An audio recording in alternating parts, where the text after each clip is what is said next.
আল্লাহর এক দরবেশ বান্দা এক বট গাছের নিচে বিশ্রাম করতেছিলেন আর সূরা মুলক পড়তেছিলেন। এই আয়াতের কাছে এসেছেন, হাল তারা মিন ফুতুর, দেখতে পাও কোনো ভুল?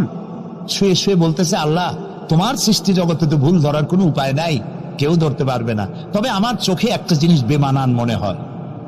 ভুল ধরতে কারো ক্ষমতা নেই, একটা জিনিস আমার কাছে বেমানান লাগে।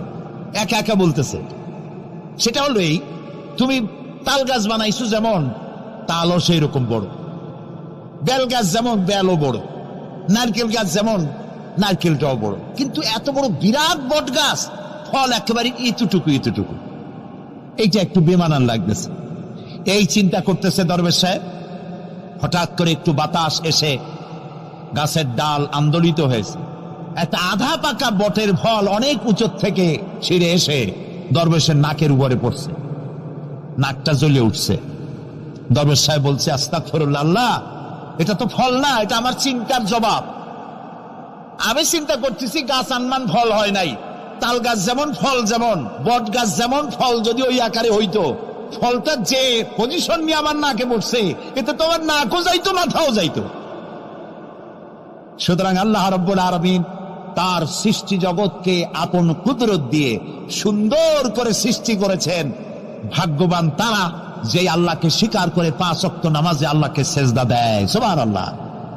কোরআনে কারিমে হযরত হুদ আলাইহিস সালামের ঘটনা আল্লাহ রাব্বুল আলামিন এভাবে এনেছেন, तमाम এলাকার মানুষ তার বিরুদ্ধে ক্ষিপ্ত হয়ে গিয়েছে। সমাজের লোক, রাষ্ট্রশক্তি হযরত হুদ আলাইহিস সালামের উপর অত্যাচারের পাহাড় ভেঙে দিয়েছে। হযরত হুদ আলাইহিস সালাম একা মানুষ, সমাজের রাষ্ট্রশক্তির এই দুর্বিষণ দেওয়ার ষড়যন্ত্রের চ্যালেঞ্জ তিনি গ্রহণ করলেন। আর তিনি বললেন, তিনি যেটা বললেন আল্লাহ পাক কোরআনে তা কোট করে দিলেন। দুনিয়ার সমস্ত ইসলামী আন্দোলনের কর্মীদের জন্য আল্লাহ পাক কোট করে দিলেন, সমস্ত মুমিনদের জন্য তা উল্লেখ করলেন। হুদ আলাইহিস সালাম তিনি জাতিকে বললেন, ফাকিদুনি জামিআন তুম্মা লা তুনদিরুন, তোমাদের যত ক্ষমতা আছে সমস্ত ক্ষমতা নিয়ে আমার বিরুদ্ধে তোমরা ষড়যন্ত্র করো, আর আমাকে এতটুকু অবকাশ দিও না। আমি সেই আল্লাহ রাব্বুল আলামিনের উপরে ভরসা করেছি, যার কুদরতি হাতের ভিতরে আমার জান, আর গোটা পৃথিবীর সমস্ত প্রাণীর জান যার কুদরতি হাতের মধ্যে, যার হাতের ভিতরে গোটা পৃথিবীর সমস্ত জান, সে আল্লাহর উপরে ভরসা করেছি, যা খুশি তোমরা আমার বিরুদ্ধে করতে পারো। সুবহানাল্লাহ। এটার নাম হলো ঈমান, এটার নাম সবর, এটার নাম ধৈর্য। এই ধৈর্য আসে ঈমানে কামেল হলে পরে এবং আল্লাহর উপরে পরিপূর্ণ বিশ্বাস হলে পরে। যদি কারো দিনের মধ্যে কথা বিশ্বাস থাকে যে আমার জন্য আল্লাহর পক্ষ থেকে যদি কোনো বুলেট নির্ধারণ করা থাকে, গোটা বিশ্ব যদি আমাকে পাহারা লাগায়, ওই বুলেট থেকে আমাকে বাঁচাইতে পারবে না। আর আমার জন্য যদি একটা বুলেট আল্লাহ কর্তৃক নির্ধারিত থাকে, তাহলে গোটা পৃথিবীর মানুষ চেষ্টা করেও সেই বুলেট থেকে আমাকে রক্ষা করতে পারবে না। হযরত আইয়ুব আলাইহিস সালামের সবরের ঘটনা কোরআনে কারীম তুলে ধরেছে। হযরত আইয়ুব 18টি বছর পর্যন্ত রোগের মধ্যে পড়ে আছেন। এত অসুখ করেছে, এত রোগ, শরীর পচে গিয়েছে, গায়ে পোকা ধরেছে, দুর্গন্ধ হয়ে গিয়েছে, বিবিরা চলে গিয়েছে, ছেলে মেয়ে পাড়ার লোকেরা দূর দূর করে তাড়িয়ে দিয়েছে। এবার জঙ্গলের ভিতরে গিয়ে আশ্রয় নিয়েছেন। এমন অবস্থা হয়েছে, শরীর পচে পচে জিহ্বায় যখন পোকা ধরা শুরু করে দিল, হযরত আইয়ুব আলাইহিস সালাম তখন আল্লাহ রাব্বুল আলামিনের দরবারে এই প্রথমবারের মতো তিনি বললেন, রব্বুল আলামিন, হায় আল্লাহ তাআলা, সমস্ত শরীর জড়জড়া হয়ে গিয়েছে, গায়ে পোকা ধরেছে, আমি কোনো কথা বলি নাই, আমি খামোশ থেকে জিকির আজগার করতেছিলাম। আয় আল্লাহ, এখন দেখি আমার জিহ্বায় পোকা ধরেছে, পোকা ধরা শুরু হয়েছে, আমার জিহ্বাটায় পোকা তুমি দয়া করে দিও না, কারণ আমার জিহ্বায় যদি পোকা হয়ে যায় তাহলে তোমার মতো আল্লাহর জিকির আমি কি দিয়া করব? আমার জিহ্বাটা তুমি দয়া করে ভালো রাখো। কোরআনে কারীম বলছি, ওয়া আইয়ুবা ইয নাদা রাব্বাহু ইন আন্নী মাসসানিয়াদ-দুররু ওয়া আনতা আরহামুর রাহিমিন। স্মরণ করো সেই সময়ের কথা যখন আইয়ুব তার রবকে ডেকে বলেছিল, আমি অসুস্থ আর তুমি তো রহমান রহিম, দয়াময়। ভাষাটা দেখেন কি সুন্দর। এর থেকে কি আল্লাহরে আর কিছু বলা লাগে? আল্লাহ পাকের কাছে তিনি বলতেছেন, আল্লাহ আমি তো অসুস্থ, আমি তো অসুখ করেছে আমার, আর তুমি তো দয়াময় রহমান রহিম। এক অন্ধ, ঈদের দিন কত অন্ধই তো আছে খরাত করার জন্য, ভিক্ষা করার জন্য, চতুর্দিকে ভিক্ষা করতেছে অন্ধরা। এক অন্ধ ঈদের গেটের কাছে দাঁড়ায় বলতেছে, ভাইরা আজ হচ্ছে ঈদের দিন আর আমি কিছু দেখতে পাচ্ছি না। বেশি পয়সা পাইল, মানুষের দিন তার প্রতি আকৃষ্ট হয়ে গেছে। আরে কি কথা, আজ ঈদের দিন, সকলে আনন্দ করছে আর আমি কিছুই দেখতে পাচ্ছি না। সে কিন্তু কিছু চায় নাই। ভাষার ভিতরে, কথা বলার ভিতরে এ ধরনের টেকনিক আছে। হযরত আইয়ুব আলাইহিস সালাম বললেন না যে আল্লাহ আমারে মাফ করে দাও, কষ্টের মধ্যে আছি। তিনি শুধু বলেছেন, রব্বুল আলামিন আমি অসুস্থ হয়ে পড়েছি, আমার অসুখ করেছে, আর তোমার নাম রহমান রহিম। এতটুকু কথা বলেছেন। আল্লাহ রাব্বুল আলামিনের দরজায়, তার দরবারে আইয়ুব আলাইহিস সালামের ডাক চলে গেছে। যায় নাই? কোন অসুবিধা আছে নাকি? কোন অসুবিধা নাই। পানির তলা দিয়া যদি কেউ ডাক দেয়, পাহাড়ের ভিতরে বসে যদি কেউ ডাক দেয়, আল্লাহ রাব্বুল আলামিন তা শুনতে পান। ইউনূস আলাইহিস সালাম মাছের পেটে বসে চিৎকার মেরেছিলেন, লা ইলাহা ইল্লা আনতা সুবহানাকা ইন্নী কুনতু মিনাজ জালিমিন। তিনি বলছিলেন, আয় আল্লাহ তাআলা আমি তোমার প্রশংসা করছি, তুমি ছাড়া উপাস্য নাই, মাবুদ নাই। আমি তোমার পবিত্রতা ঘোষণা করছি, আমি তো জালিমদের অন্তর্ভুক্ত হয়ে গেছি। বাস এতটুকুন কথাই বলেছেন।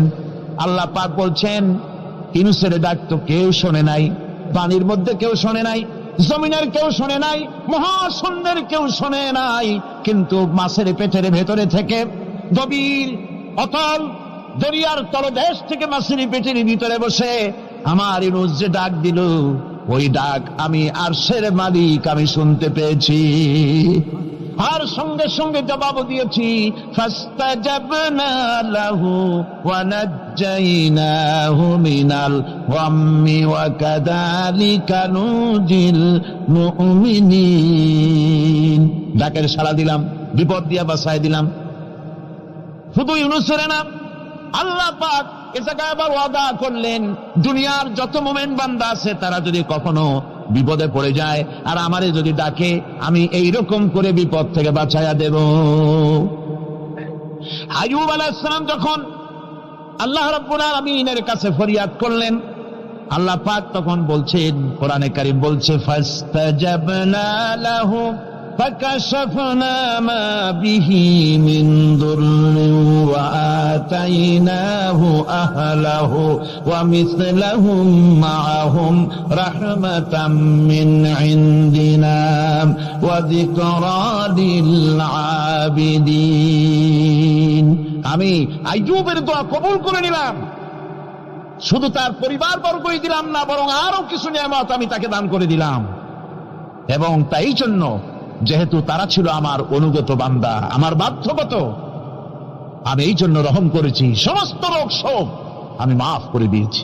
আমাদের সামান্য একটু জ্বর হয়, যদি 2-3 দিন জ্বর হয়েছে, জ্বর ছাড়ে না, বলে যে এত ভালো ভালো কাজ করি তারপর আমার এত জ্বর হওয়া লাগে, অমুকরা এত পাপ করে, তা তো কিছুই হয়নি। খালি আল্লাহ আমার চোখে দেখলো, আমার বউর অসুখ, আমার অজুমুড়ি ছাড়ি না। ভাইরা, আপনি ঠিক পান না যে কি গুনাহ আপনি করেন। কোরআনে কারীম বলছি, ওয়ামা আসাবাকুম মিন মুসিবাতিন ফাবিমা কাসাবাত আইদিকুম ওয়া ইয়াফু আন কাসীর। যত বিপদ তোমাদের উপর আছে সব 2 হাতের কামাই করা, আর আমি তো অনেকগুলো ক্ষমা করে দেই। তোমরা যত পাপ করো, আকাম করো, সবগুলির শাস্তি যদি দুনিয়ায় দিতাম, শ্বাস করার সময় পেতে না। অসুখ হলেই অধৈর্য হয়ে যেও না, ধৈর্য ধরো। আল্লাহ পাক বলেন, শুধু আইয়ুব নয়, وإسماعيل وإدريس وذا الكفل كل من الصابرين। এইভাবে করে ইসমাইল, ইদ্রিস, জুলকিফল সবাই ছিল ধৈর্যশীল। জোরে বলেন সুবহানাল্লাহ। ধৈর্যের চরম পরাকাষ্ঠা ছিলেন তিনি। কোরআনে কারীম নবীদের এই কথাগুলি আমাদের শোনাচ্ছেন। হযরত ইয়াকুব আলাইহিস সালাম কলিজার টুকরা সন্তান হযরত ইউসুফ আলাইহিস সালামের জন্য তার মনটা পাগল ছিল। এত সুন্দর করে আল্লাহ তারে বানাইছিলেন, এত তিনি ছিলেন সৌন্দর্যের পিরামিড, যারা দেখলে চোখ ফিরানো যায় না। এমন সুন্দর সুপুরুষ যারা দেখি সেই যুগের সুন্দরী যুবতী মেয়েরা রূপের মোহে পড়ে নিজেদের আঙ্গুলগুলি কেটে ফেলে দিয়েছিল।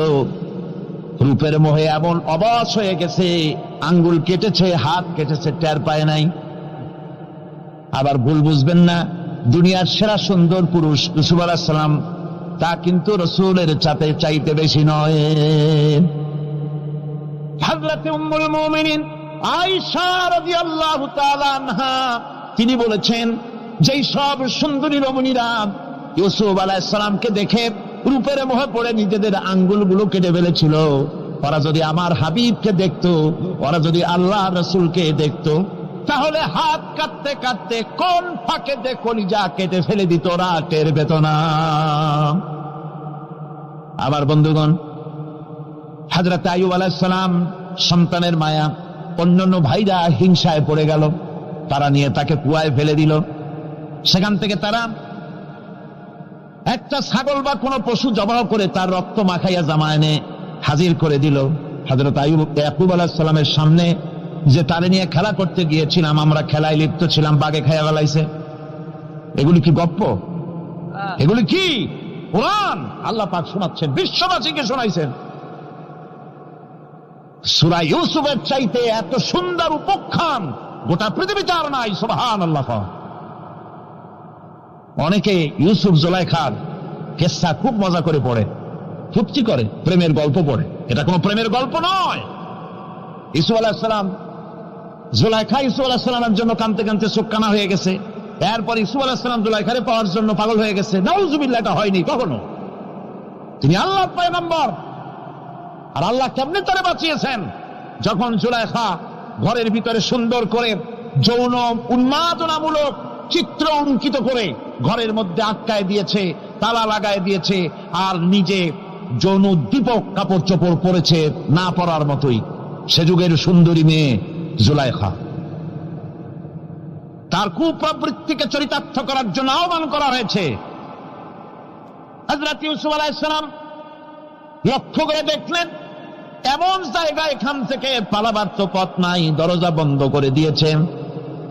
তিনি শুধু তখন কেবলমাত্র আল্লাহ রব্বুল আলামিনকে ভয় করলেন। আল্লাহকে ভয় করে আল্লাহর নাম নিয়ে যখন তালাবদ্ধ দরজার দিকে দৌড় দিয়েছেন, আল্লাহ রব্বুল আলামিন আপন কুদরতে তালাগুলি খুলে দরজা তার জন্য উন্মুক্ত করে দিলেন। ইউসুফ আলাইহিস সালামকে ফালাই দিয়ে এভাবে করে কাপড় এনে দিল তার সামনে, রক্তমাখা কাপড় পেয়ে হযরত ইয়াকুব আলাইহিস সালাম সন্তানদের মুখে কাহিনী শুনে তিনি কি বললেন? কোরআনে কারীম তা কোট করেছে। তিনি চিক দিলেন না, ফাল দিলেন না, ফিট হয়ে পড়লেন না। তিনি বললেন, কলিজার টুকরা সন্তান তার মরার খবর শুনেছেন। তিনি বললেন কি? ফাসাবরুন জামিলুন ওয়াল্লাহুল মুস্তাআনু আলা মা তাসিফুন। আমি উত্তম সবর অবলম্বন করব। তোমরা যে কাহিনী রচনা করেছো এর বেলায় আমি আল্লাহর কাছে সাহায্য চাই। আমি উত্তম সবর অবলম্বন করব। আমার ভাইয়েরা, 11 ভাই মনে করেছিল ইউসুফ আলাইহিস সালামকে মরণ কুয়ায় ফালাই দিছি। তারা তো ঠিক পায় নাই এটা মরণ কুয়া না, এটা হচ্ছে একটা সুড়ঙ্গ, যাকে ইংরেজিতে বলে টানেল। এটা এমন একটা সুড়ঙ্গ, ওরা মনে করেছে মরণ কুয়া। কিন্তু আল্লাহ রাব্বুল আলামিন এই কুয়াতে এমন বানালেন, ওরা একদিকে ফালাই দিল মরণ কুয়ায়, এ কুয়ার আর এক মুখ দিয়া আল্লাহ রাব্বুল আলামিন ইউসুফ আলাইহিস সালামকে নিয়ে মিশরের সিংহাসনে বসায়া দিলেন। এটা মরণ কুয়া নয়, এটা রাজ সিংহাসনে বসার সুড়ঙ্গ পথ। ইউসুফ আলাইহিস সালাম আজ প্রেসিডেন্ট, সুবহানাল্লাহ, প্রেসিডেন্ট হয়ে বসে আছেন। ওদিকে কেনানে অভাব লেগে গেছে, সেখানকার মানুষেরা সাহায্য নিতে এসেছে, ওই 11 ভাইও আসছে। হযরত ইউসুফ আলাইহিস সালাম দেখি চিনে ফেলেছে, ওরা কিন্তু তখনও ঠিক পায় নাই। হযরত ইউসুফ আলাইহিস সালাম চিনে ফেলেছেন, এখন কি করা উচিত? সবগুলাকে ঠ্যাং উপরের দিকে উঠাইয়া তারপরে সমানে ধোলাই দেওয়াই তো স্বাভাবিক ছিল, আমাদের মতো মানুষ হইলে, ঠিক কিনা? ঠিক তো বলবেনি, অভ্যাস তো এটাই। হযরত ইউসুফ আলাইহিস সালাম তাদের সামনে পরিচয় দিলেন। তারা যখন বুঝতে পারল, লজ্জায় তাদের মাথা হেট হয়ে গেল।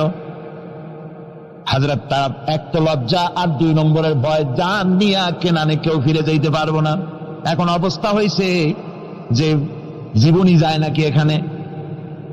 হযরত ইউসুফ আলাইহিস সালাম ভাইদের এই করুণ দুরবস্থা বুঝতে পারলেন, বুঝে চরম ধৈর্য ধরে তিনি কি বললেন? তিনি বললেন, লা তাসরিবা আলাইকুমুল ইয়াউম, ও ভাইরা, তোমাদের বিরুদ্ধে আমার কোনো ক্ষোভ নাই, দুঃখ নাই, বিদ্বেষ নাই, হিংসা নাই, আল্লাহর রাস্তে মাফ করে দিলাম। আল্লাহু আকবার, সুবহানাল্লাহ। এর নাম পয়গম্বর। এর নাম কি? পয়গম্বর। কিসের লেনিন, কিসের মার্কস? জওয়ানেরা, ভুল পথে মানুষ চলেছিল, আলহামদুলিল্লাহ আল্লাহ এগুলারে ডাস্টবিনে ভালাই দিছে, কারণ আলহামদুলিল্লাহ, আলহামদুলিল্লাহ। পয়গম্বর কারে বলে, কারে বলে পয়গম্বর? কি চরিত্র! রাসূল করিম সাল্লাল্লাহু আলাইহি ওয়াসাল্লাম তাকে একজন সাহাবী বলছিলেন, হুজুর বলছেন এই কামটা করলা না কেন? সাহাবী বললেন, হুজুর আপনি যদি চোখের ইশারায় বলতেন, মুখ দিয়ে না কইয়া, তাও তো আমি কামটা করে ফেলতাম, আমি তো বুঝি নাই। হুজুর বললেন, চোখের ঠারে ঠারে কাজ করা নবুয়তের শান নয়। আল ওয়াদুহু ওয়াস সারাহা, নবীরা যা করেন তা ডাইরেক্ট, কোনো বক্রতা নাই, স্পষ্ট কথা। আমার ভাইরা, হযরত ইউসুফ আলাইহিস সালাম বিনিয়ামিনকে কাছে নিয়ে পরিচয় দিলেন তার ভাইদের সামনে। কোরআনে কারীম বলছে, ক্বালা আনা ইউসুফ ওয়া হাদা আখি قد من الله علينا إنه من يتقي ويصبر فإن الله لا يضيع أجر المحسنين। আমি ইউসুফ, আর এই হচ্ছে আমার ভাই। আল্লাহ আমাদের উপর ইহসান করেছেন। প্রকৃতপক্ষে যারা আল্লাহকে ভয় করে এবং সবর এখতিয়ার করে, আল্লাহ এভাবে তাদেরকে, তাদের আমলকে নিষ্ফল হতে দেন না। আমার এই জামাটা নিয়ে যাও। হযরত ইয়াকুব আলাইহিস সালাম, কলিজার টুকরা সন্তান ইউসুফ আলাইহিস সালামের বিরহ যন্ত্রণায় ছেলেকে কতদিন দেখে না, কাঁদতে কাঁদতে চোখ দুটো অন্ধ হয়ে গেছে। মিশর থেকে কেনানের দিকে জামা রওনা হয়েছে। কোথায় মিশর, কোথায় কেনান? জামা যখন রওনা হয়ে গেছে, হযরত ইয়াকুব বলতেছেন, আমি যেন আমার ইউসুফের গন্ধ নাকে পেতেছি। জামা চলে এলো, চোখের উপরে রাখলেন, আল্লাহ রাব্বুল আলামিন তাকে চক্ষুষ্মান বানাইয়া দিলেন। ভাইরা আমার, পয়গম্বরেরা সবর করে গোটা দুনিয়ার মানুষের সামনে দৃষ্টান্ত সেট করেছেন সবরকারী হন। আমার ভাইরা, হযরত ইব্রাহিম আলাইহিস সালামের কথা আল্লাহ পাক কোরআনে কারিমে বলছেন, সবরকারী কয়, দেখো শেখো সবরকারী কয়। আল্লাহ পাক বললেন, ইব্রাহিম তোমার বিবি আর তোমার নবজাতক এই সন্তানকে রেখে আসো মক্কা নগরীতে। তিনি চলে গেলেন, সেখানে ঘর নাই, বাড়ি নাই, কিচ্ছু নাই, চতুর্দিকে ধুধু বালু আর মরুভূমি। হযরতে হাজরা বলছেন, ইব্রাহিম সামান্য পানি আর খাবার দিয়া আমার সন্তান শুদ্ধ এখানে রেখে দিতেছো, আমি কি অপরাধ করেছি? কোনো জবাব নাই। 2বার 3বার বলার পরে হাজরা বলছেন, ইব্রাহিম গো, তবে কি আমার আল্লাহর হুকুম মতো আমারে রেখে যাচ্ছ নাকি? হযরত ইব্রাহিম আকাশের দিকে আঙ্গুল উঁচু করলেন। কথা বলবেন, বাক শক্তি বেরোচ্ছে না। 80 বছর বয়সের সময় একটা বাচ্চা আল্লাহ তারে দিচ্ছেন। আর এমন বাচ্চা, পয়গম্বরের ছেলে, কি সুন্দর চেহারা, মরুভূমির উপরে ফালাই দিয়াছো, ফালাই দিয়ে রওনা হয়ে যাচ্ছেন, মুখ দিয়া কথা সরছে না, আকাশের দিকে দেখালেন। হযরত হাজেরা বুঝতে পারলেন। হযরত হাজেরা বলেন, ইব্রাহিম কোনো চিন্তা নাই, নিশ্চিন্ত মনে বাড়ি ফিরে যাও। আমি আমার আল্লাহর উপরে এতটা ভরসা করি, আল্লাহর হুকুমে যদি আমার এখানে রেখে যেয়ে থাকো, ওই আল্লাহ পাক আমাকে আর আমার কলিজার টুকরা ইসমাইলকে পানিতে আর খাবারে মারবেন না, অবশ্যই তিনি ব্যবস্থা করবেন। ব্যবস্থা হয়ে গেল। হযরত ইসমাইল বড় হয়ে গেলেন। আল্লাহ পাক অর্ডার করলেন, জবাহ করো ছেলেকে। হযরত ইব্রাহিম আলাইহিস সালাম যখন জবাহের প্রস্তাব করলেন, হযরত ইসমাইল তা আপত্তি করতেন, বাবাজি আমার মায়ের আর আমাকে বাচ্চা অবস্থায় ফেলে গেলেন, খাবার দেন নাই, পরার দেন নাই, বছরের পর বছর আমাদের এখানে কাটলো, দেখতেও আসেন নাই, আজ আসছেন জবাহ দিতে, এটা কেমন কথা, কি ধরনের বাপ আপনি? এরকম বলছে নাকি? এরকম বলছে। হযরত ইব্রাহিম আলাইহিস সালাম প্রস্তাবটা কিভাবে পারলেন? আল্লাহ পাক কোরআনে কারিমে দৃষ্টান্ত রেখে দিয়েছেন। আল্লাহ পাক বলছেন, হযরত ইব্রাহিম ছেলেকে বললেন, ইয়া বুনাইয়া, ইয়া বুনাইয়া, হে আমার কলিজার টুকরা লাডলা, হে আমার কলিজার টুকরা সন্তান, ইন্নী আরা ফিল মানাম আন্নী আযবাহুক, আমি স্বপ্নে দেখছি আমি যেন তোমাকে জবাহ করতেছি, ফানজুর মাযা তারা, তোমার রায় কি বলো?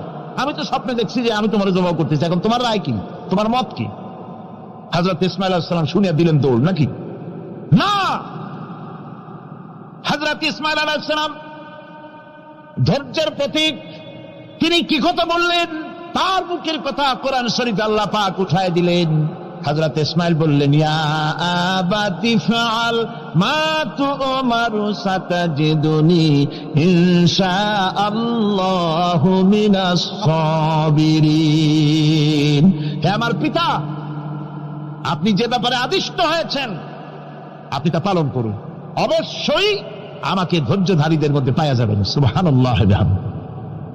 এক বর্ণনায় এসেছে, হযরত ইসমাঈল বললেন, আব্বাজান আমি ধৈর্যধারীদের ভিতরে আমারে পাবেন, তবে জবাহ করার আগে আমার হাত পাটা একটু বেঁধে নেন, কারণ জবাহের যন্ত্রণায় আপনার গায়ে যদি আমার হাত পা লেগে যায় তো বেয়াদবি হয়ে যেতে পারে, আর আমি মরে আমার জবাহ হয়ে যাওয়ার পর আমার রক্ত মাখা জামাটা নিয়া আমার মা হাজেরারে দিবেন, কারণ তাকে মা বলবার মতো আর তো কেউ নাই। হযরত ইব্রাহিম তাকে বাঁধবার জন্য প্রস্তুতি নিলেন। হযরত ইসমাঈল বলছেন, আব্বাজান বাঁধবেন না, বাঁধার প্রয়োজন নাই। বলে, কেন? একবার বাঁধতে বললে আবার তুমি নিষেধ করছো কেন? ছেলে বলছেন, আব্বাজান বাঁধবো না এই জন্যে, হয়তো কিয়ামতেই প্রশ্ন উঠতে পারে যে আল্লাহর হুকুমে রাজি ছিল না বলে হাত পা বাঁধা জবাহ করছে, আমি এই সুযোগ দিব না, আপনি জবাহ করেন, আমি এতটুকু নড়াচড়া করব না। ধৈর্যের চরম প্রতীক হযরতে ইসমাঈল আলাইহিস সালাম দেখাই দিয়েছেন ধৈর্য কারে কয়। আমার বন্ধুগণ, এই পৃথিবীর সবচাইতে ধৈর্যের বড় প্রতীক হতেছেন ইমামুল মুরসালিন, আশরাফুল আম্বিয়া, সাইয়্যিদুল মুরসালিন, জনাবে মুহাম্মাদুর রাসূলুল্লাহ সাল্লাল্লাহু আলাইহি ওয়াসাল্লাম। আমার বন্ধুগণ, সবচাইতে বড় ধৈর্যের প্রতীক তিনি।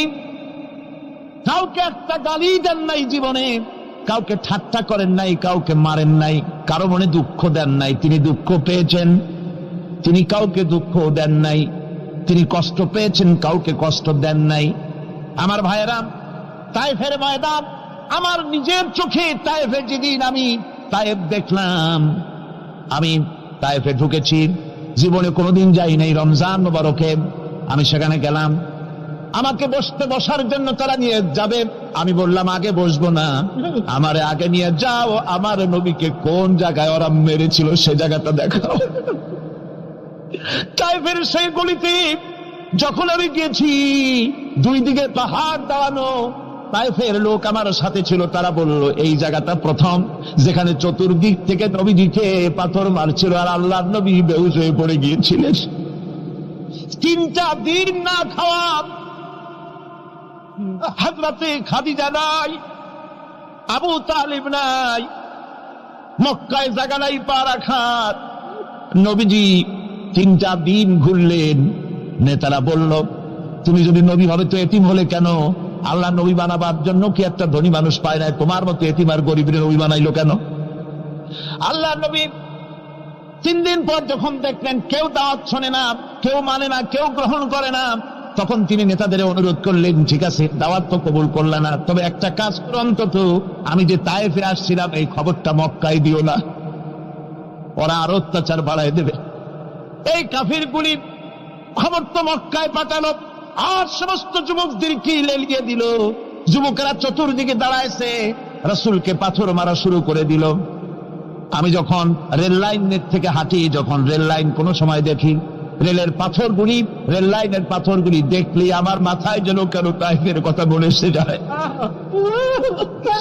আরে মানুষের গায়ে পাথর মারলে কি অবস্থার সৃষ্টি হয়! পাথর নূরের শরীর, রহমতের শরীর, কিটি কিটি রক্ত ঝরছে। নবীজিকে জোর করে উঠাইয়া জবরদস্তি করে হাঁটার জন্য তারা ধাক্কা মারতেছে। আবার কিছুদিন গিয়ে নবীজি আবার বেহুশ হয়ে পড়েছেন, এইখান থেকে আবার উঠাইছে, আবার ধাক্কা মারতেছে।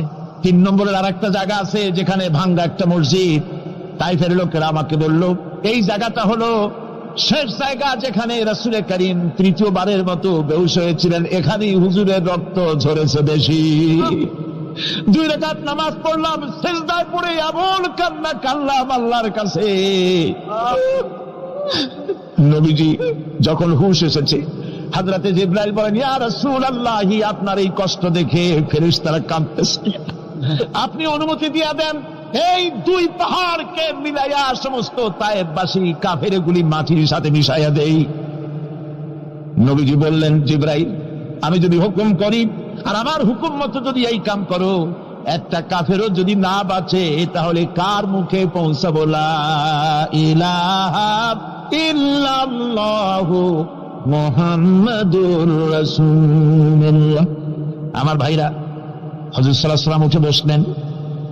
এমন সময় হযরতে যায়েদ শরীরের রক্তগুলি মুছে দিতেছেন।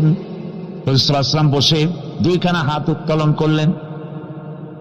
নবীজির চোখ থেকে পানি গড়ায় পড়তেছে। আরে কেউ নাই, আল্লাহ ছাড়া কেউ নাই সাহায্য করার। নবীজি হাত তুলে মোনাজাত করতেছেন, চোখ দিয়া পানি পড়ে দাড়ি ভিজে পড়তেছে, গায়ে দিয়া রক্ত ঝরতেছে। নবীজি কি দোয়াটা করলেন? বদদোয়া করলেন না, গজব দিতে বললেন না। নবীজি দোয়া করলেন, রব্বুল আলামিন, এই তায়েফের লোকেরা আজকে আমার সাথে যে ব্যবহারটা করেছে, ওরা বোঝে নাই যে আমি তোমার নবী, ওরা বোঝে নাই যে আমি তোমার রাসূল। না বুঝে আবার উপরে যে অত্যাচারটা করলো, আল্লাহ তুমি এই জন্য রাগ করে এই তায়েফে তুমি গজব দিও না। আল্লাহ পাক পরবর্তী সময় হুজুরকে স্মরণ করাই দিলেন, ওয়া মা আরসালনাকা ইল্লা রাহমাতাল লিল আলামিন। ও নবী, আপনি হচ্ছেন আমার সমস্ত সৃষ্টি জগতের জন্য, আপনি আমার গোটা বিশ্বের জন্য, আপনার আমার সৃষ্টি জগতের জন্য আপনি আমার করুণা। একটা লোক রাসূলের এই কষ্ট দেখে বাগান থেকে 1 গ্লাস আঙ্গুরের শরবত এনে হাজির করেছে। এত কষ্টের পর 3 দিনের না খাওয়া আঙ্গুরের একটা শরবত পাইয়া হুজুর খুব খুশি হলেন। শরবত গ্লাস পান করে হুজুর বলছেন, তোমার নাম না আত্তাস? তিনি বলছেন, হ্যাঁ হুজুর, আমার নাম আত্তাস। তোমার বাড়ি না ইউনূস আলাইহিস সালামের গ্রামে? বলে, হ্যাঁ আমার বাড়ি সেই গ্রামে। তা আপনি কি করে জানলেন আমার নাম আত্তাস আর আমার বাড়ি ইউনূস আলাইহিস সালামের গ্রামে? আপনি জানলেন কি করে? হুজুর বললেন, আমি নবী, হযরত ইউনূস নবী, একজন নবীর খবর আর একজন নবীর কাছে থাকে। রাসূল করিম সাল্লাল্লাহু আলাইহি ওয়াসাল্লাম সবর ইখতিয়ার করেছিলেন, ধৈর্য অবলম্বন করেছিলেন, আর আল্লাহ পাক তাকে নির্দেশ করেছেন, সবর করো। ওয়াত্তাবি' মা ইউহা ইলাইকা ওয়াসবির হাত্তা ইয়াহকুম আল্লাহ। তুমি কেবল সেই জিনিসের অনুসরণ করো যা আমি তোমার প্রতি অবতীর্ণ করেছি। আমি আপনার উপরে যেটা অবতীর্ণ করেছি ওটার অনুসরণ করুন, আর সবর ইখতিয়ার করুন যতক্ষণ না আল্লাহর পক্ষ থেকে চূড়ান্ত ফয়সালা না আসে। ধৈর্য ধরুন, ধৈর্য ধরুন। আমার ভাইরা, কাফেরদের নির্যাতনের মোকাবেলায় আল্লাহ পাক তার হাবিবকে সান্ত্বনা দিয়েছেন। যখন কাফেররা নির্যাতন করতেছে, হারে হযরতে বেলাল নির্যাতিত, হযরতে সুমাইয়া নির্যাতিতা, হযরতে খাব্বাব, হযরতে হুবায়ব, হযরতে আম্মার রিদওয়ানুল্লাহ তাআলা আলাইহিম আজমাইন, এত মার হতেছে। হযরতে ওমর হযরতে খাব্বাব রাদিয়াল্লাহু তাআলা আনহুকে খোলা গায়ে দেখে বলছিলেন, খাব্বাব রে, তোমার পিঠে এত গর্ত কেন? এত গর্তওয়ালা পিঠ তো আমি মানুষের দেখি নাই, এত চিকুন কোমরওয়ালা মানুষও তো দেখি নাই। তিনি বলেছেন, ওমর তুমি কি ভুলে গেছো? ইসলাম কবুল করার অপরাধী কাফির বেঈমানেরা আগুন জ্বালায়া আংটা আগুনের উপরে আমাকে চিৎ করে শোয়াছে। আমি যেন নড়াচড়া করতে না পারি, সেজন্য আমার বুকের উপরে পাথর চাপা দিয়ে রেখেছিল। গায়ের চর্বি আর রক্ত গলে গলে পড়ে আগুন নিবেছে, আর আগুন গোশত পুড়ে যে পিঠের মধ্যে প্রবেশ করেছিল, আজও পর্যন্ত পিঠের সেই গর্ত সেরে যায় নাই। এভাবে অত্যাচার হচ্ছিল সাহাবীদের উপর। আল্লাহ রাব্বুল আলামিন তার হাবিবকে সান্ত্বনা দিলেন, ওয়াসবির ওয়ামা সাবরুকা ইল্লা বিল্লাহি ওয়ালা তাহজান আলাইহিম ওয়ালা তাকু ফি গায়তিন মিম্মা ইয়ামকুরুন। হে রাসূল, সবরের সাথে কাজ করতে থাকুন। আপনার এই সবরের তৌফিক তো আল্লাহই দিয়েছেন, আর ওদের সমস্ত ষড়যন্ত্র, ওদের অপকৌশলে আপনি দুঃখিত হবেন না, চিন্তা করবেন না, ভারাক্রান্ত হবেন না। আপনি নিশ্চিত থাকুন। ওয়াসবির লিহুকমি রাব্বিকা ফাইন্নাকা বিআয়ুনিনা। হে নবী, আপনার রবের চূড়ান্ত ফয়সালা আসা পর্যন্ত ধৈর্য ধারণ করুন। আপনি তো আমার চোখের সামনে। সুবহানাল্লাহ, সুবহানাল্লাহ। গড, আপনি আমার চোখের সামনে। কে আপনাকে কি করবে আমি দেখবো না? সুবহানাল্লাহ। মন্ত্রী যদি, এই সলিমুদ্দিন মার্কা মন্ত্রী যত আছে, এই মন্ত্রীরা যদি ব্যথাতে ভয় কিসে? আমি তোকে দেখছি না? সাহসটা কেমন বাড়ে, কেমন বাড়ে সাহস। আরে কোন মন্ত্রী ছাতা মাতা না, কোন প্রেসিডেন্ট রাজা বাদশা না, আকাশ আর জমিনের মালিক আমার আল্লাহ রাব্বুল আলামিন বলছেন, হাবিব কোন চিন্তা নাই, আপনি আমার চোখের সামনে।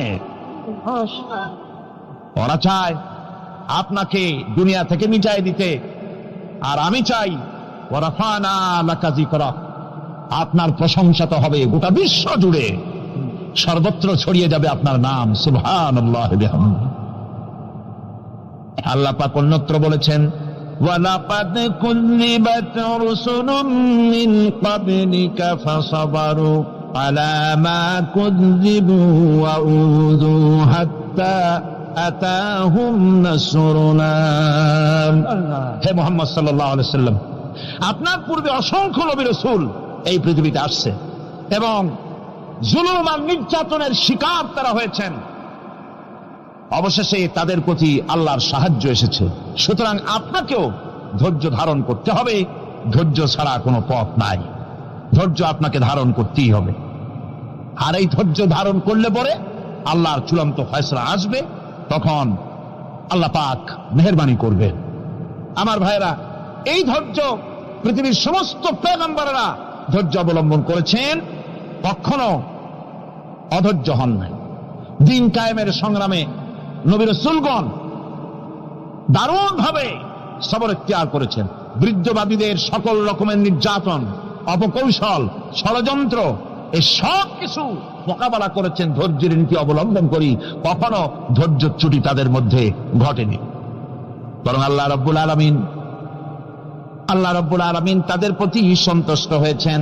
যারা এই ধৈর্য ধরেছে তাদের উপরে সন্তুষ্ট হয়ে আল্লাহ রাব্বুল আলামিন বলেছেন, ওয়া কাআইয়িম মিন নাবিয়্যিন কাতালা মাআহু রিব্বিয়ুন কাসীর। এর আগে অনেক নবী এসেছিলেন যাদের সাথে বহু আল্লাহওয়ালা লোক লড়াই করেছেন। ফামা ওয়াহানু লিমা আসাবাহুম ফি সাবিলিল্লাহি ওয়া মা যাফু ওয়া মাস্তাকানু।